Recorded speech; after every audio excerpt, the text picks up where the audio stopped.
Kung palakihan ng agwat ng edad ang pag-uusapan, malamang mag-uuwian ang ibang may tinatawag na may December love affairs dahil hindi pa tatalo ang isang mag-asawa sa Sarangani Province na 48 taong gulang tanda ni Mister sa kanyang misis na po ng kanyang kaibigan.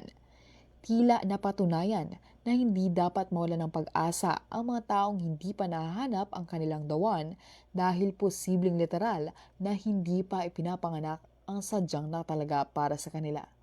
Tulad halimbawa kina Emil Sampul na 68 anyos na halos triple ang tanda sa kanyang naging asawa na si Jinle Improgo na 18 taong gulang lang noong kanyang ligawan at sagutin siya. At hindi lang basta naging asawa ni Emil si Jinli dahil nabiyayaan pa sila ng 2 anak na ang bunso ay isinilang noong November 13. Pero may ilan na hindi maiwasang punahin ang relasyon ng mag-asawa. 2 taon na ngayong nagsasama sina Emil at Jinli kasama ang kanilang mga anak.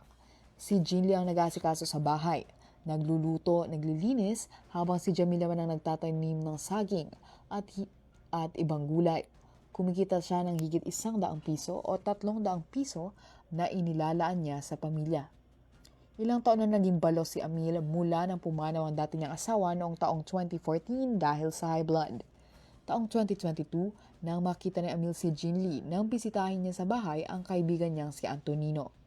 Agad na nabihag ang puso ni Emil kay Jinli na apo ni Antonino at kinalaunan ay ipinagtapat niya ang kanyang damdamin sa dalaga.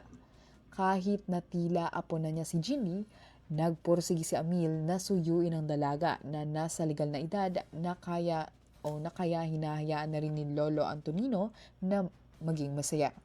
Nang minsan bumisita si Emil sa bahay ni Jinli, naabutan niya ang masama ang pakiramdam ng dalaga kaya siya ang nag-alaga rito. Dahil sa pagmamalasakit na Emil, inamin ni Jinli na nahulog ang loob niya rito. Makaraan ng ilang buwan matapos maging magkarelasyon, nagpakasal na sina Emil at Jinli.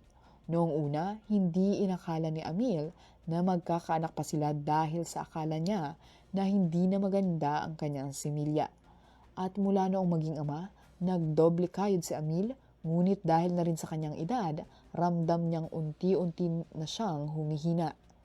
Para sa behavioral psychologist na si Dr. Raul Ganya, hindi maituturing na alarming ang pagkahulog ng loob ng dalaga sa lalaking sobrang laki ang tanda sa kanya. Mula sa aking lokasyon, ako si Bianca Lanyog Salcedo para sa 96.7 Rinconada News FM. Nagbabalita ng tapat, naglilingkod ng sapat.